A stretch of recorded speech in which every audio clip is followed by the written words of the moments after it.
Монгол улсын шадар сайдын харьяанд байх 6 агентлагийг нийслэлийн төв талбайд цугласан байна.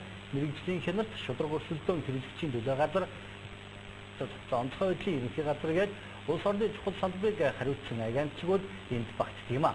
За нийтлэг хаалганыхаа өдрөөр мэргэжилтнүүд иргэдийн хүссэн асуултанд хариулт өгчээ.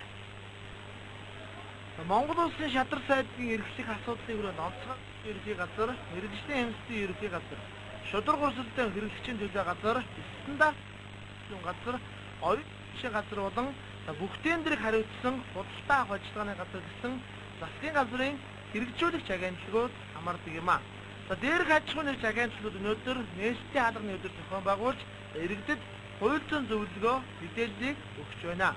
За жишээ нь иргэд ямар асуудлаар, ямар асуудлын хүрээнд шударга өрсөлдөөн хэрэглэгчийн төлөө газар хандах талаар шударга өрсөлдөөн хэрэглэгчийн төлөө газраас мэдээлэл өгч байгаа бол худалдаа авах ажиллагааны газар засгийн газраас зарласан тендер болон иргэдийн сонирхсан асуудлуудаар мэдээллийг өгч.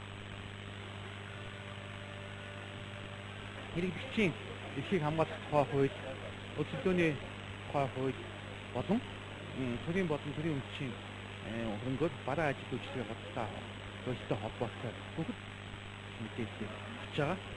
Бид бол иргэдээс авсан гомдлоо шалгаж хариуг нь дорно.